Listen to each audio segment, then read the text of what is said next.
राम राम, जय श्री राम। बाबा सादगी के चैनल पर आप सभी मित्रों का हार्दिक अभिनंदन है।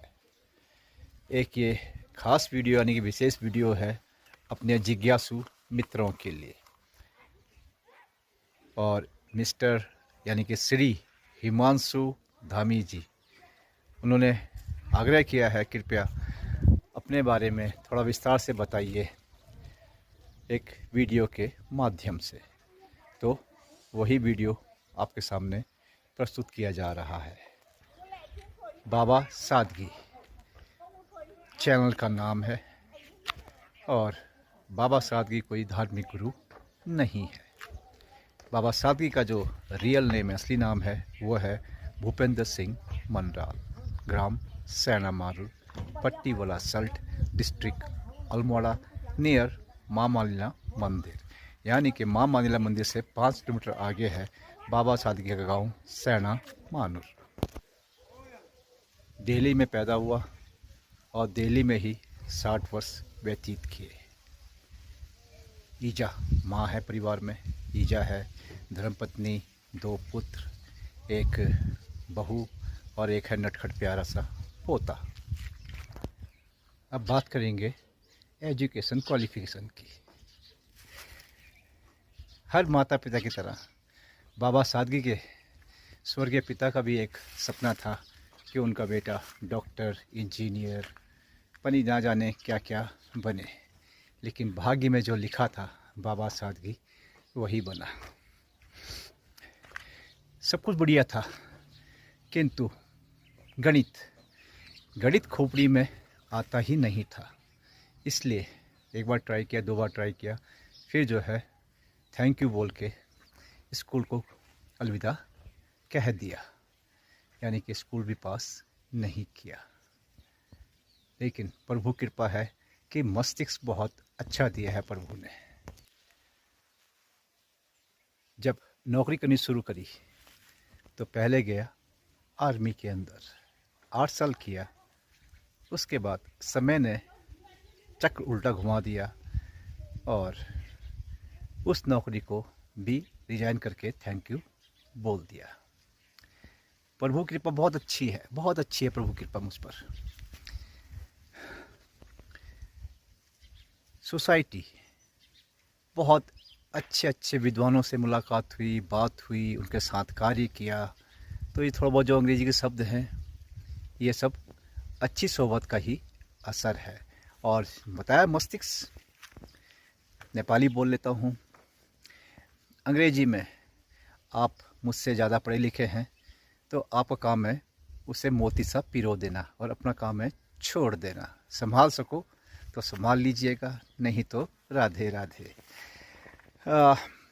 बहुत अच्छा समय गुजरा है ज़िंदगी का, बहुत आनंद लिया है, संघर्ष भी बहुत किया है, बहुत बुरा समय भी देखा है और बहुत अच्छा समय भी देखा है। इसलिए कोई तारीफ़ करता है तो फूल के गुब्बारा नहीं होता हूँ, और कोई बुराई करता है तो हवा निकला हुआ गुब्बारा भी नहीं होता हूँ। सब कुछ सामान्य तौर पे लेके चलता हूँ। ईमानदार हूँ, मेहनती हूँ, और सबसे जो बड़ी खूबी है, दूसरे की कमाई पे पलना पसंद नहीं करता हूँ। अब यहाँ आया हूँ अपने गांव में। क्यों आया हूँ अभी तक समझ में नहीं आया है। मस्तिष्क से ही कहता है कि प्रभु से प्रीत बढ़ाने के लिए आया हूँ। जीवन के 20,000 रुपये अपने बचा के रखे। आखिरी के 2 महीने जो है कैसे भी जो है लड़ झगड़ के पैसा घर वालों को नहीं दिया, और उस पैसे को लेके यहाँ पे आया हूँ। इस विश्वास से आया हूँ कि जिन आराध्यों के श्री चरणों में बैठा हूँ वो कृपा करेंगे और बाबा सादगी के आय के स्रोत खोलेंगे, चाहे कहीं से भी आएगा। और बहुत ही ईगो कहते हैं ना, ईगो, बहुत बड़ी ईगो है बाबा सादगी के पास। स्वाभिमानी हूँ। बच्चों ने कहा घर में बैठो हम खिलाएंगे, बाबा सादगी ने रिफ्यूज़ कर दिया। नहीं, कर्मठ हूँ, कर्म करूँगा और अपनी रोजी रोटी रोज़गार अपना स्वयं पैदा करूँगा, अपना खर्चा खुद चलाऊँगा। तो बाबा सादगी का गर्व, उसका स्वाभिमान, उसकी इज्जत, सब कुछ आराध्यों के हाथों में है। बस बाबा सादगी तो अपना कर्म करता जा रहा है। आगे उनकी इच्छा है, क्योंकि मान अपमान यश अपयश सब कुछ उन्हीं के हाथों में है। वो जो देना चाहेंगे बाबा सादी को स्वीकार है। तो 20,000 का मैच चल रहा है, उसमें से बहुत कुछ ऐसा हो गया है जो बाबा सादगी ने इसके बारे में सोचा ही नहीं था। मैनेज करने का प्रयास कर रहा हूँ, कैसे कैसे कैसे, बस चल रही है गाड़ी, चलने दीजिए। बाबा सादगी अपने गांव में आया है, नहीं जानता कौन सी अलौकिक शक्ति है जिसने बाबा सादगी को यहाँ खींच लिया है। मस्तिष्क में अगर योजना की बात करें तो सबसे पहले है प्रभु से प्रीत को बढ़ाना। उसके लिए मांस मदिरा का त्याग 1 साल पहले कर दिया है। यहाँ आने के बाद 30 नवंबर से लहसुन, प्याज, चीनी, लाल मिर्च उसका भी त्याग कर दिया है। सुबह शाम उनके श्री चरणों में बैठता हूँ और उनसे पूजा अर्चना करके उनसे प्रार्थना करता हूँ, कृपा कीजिए। दूसरा जो लक्ष्य है वो है जो हमारे पूर्वज, हमारे पितृ थे, उन्होंने उस समय जो जो कष्ट झेले हैं उन विषम परिस्थितियों में, उन कष्टों का थोड़ा सा अनुभव लेने के लिए आया हूँ। बाबा सादगी चाहे कितना ही कष्ट झेल लेगा, लेकिन वो कष्ट बाबा सादगी को कभी नहीं मिल पाएंगे, ना ही उसके समकक्ष जाके मैं बैठ पाऊँगा जो बाबा सादगी के पूर्वजों ने यहाँ बर्दाश्त किए हैं या अन्य पहाड़ी इलाकों के पूर्वजों ने बर्दाश्त किए हैं। उनका यहाँ से रामनगर जाना पैदल और वहाँ से पैदल आना 80-80 160 किलोमीटर होता है। माँ इजाज़त आती है कि कभी खाने को मिलता था, कभी नहीं मिलता था। पिताजी ने 13 साल की उम्र में गांव छोड़ दिया था। बताया था कि 1 साल पजामा बनता था और 1 साल बनता था कुर्ता। तो हम तो सौभाग्यशाली हैं कि दोनों चीज़ें एक साथ मिली है और लगातार मिली है। वो सब अनुभव करने आया हूँ यहाँ पे, यानी कि दुखों से नाता जोड़ा है। मंगलवार को फास्ट करता हूँ बजरंग बली के नाम से, लेकिन उसमें भी जो है अपने पितरों का ध्यान रखता हूँ। हफ्ते की 1 चाय पीता हूँ सिर्फ, वो भी गुड़ के साथ। हमारे गांव में कोई भी हमारा आदरणीय ग्रामवासी नहीं कह सकता है कि इसने हमारे यहाँ चाय पी है 30 नवंबर के बाद। हमारे यहाँ खाना खाया है 30 नवंबर के बाद।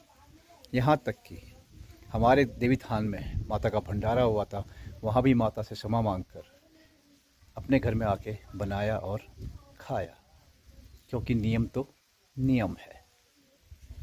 तीसरा लक्ष्य है जो खेत बंजर पड़े हुए हैं, कई वर्षों से वो बंजर पड़े हुए हैं, उनको हरा भरा करना।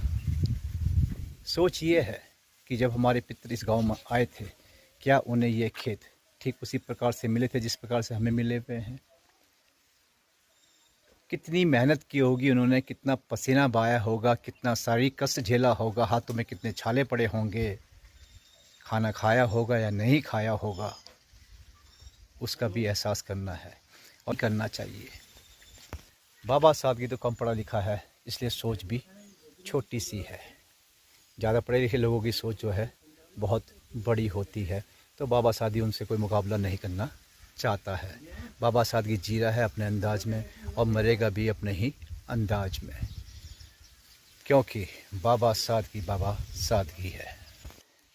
ये दोनों छोटे जो खेत हैं हमारे, इन्हें गहती फावड़ी से खोदा है। बाबा सादगी एक बहुत ही अलग सोच का स्वामी है। अपनी मेहनत की कमाई पे बाबा सादगी जीवित रहना चाहता है, अपने वसूलों पे बाबा सादगी जीवन जीना चाहता है। ऐसा कोई कार्य नहीं करना चाहता हूँ कि किसी के दिल को ठेस पहुँचे। तो अपनी तरफ से प्रयास किया है आपको अपने बारे में हर चीज़ खुल के और साफ साफ बताई है ईमानदारी से। फिर भी यदि कोई जिज्ञासा हो तो आप प्रश्न कर सकते हैं और बाबा सादगी आपको जवाब देगा। राधे राधे, धन्यवाद। जय श्री राम, भारत माता की जय, जय हिंद।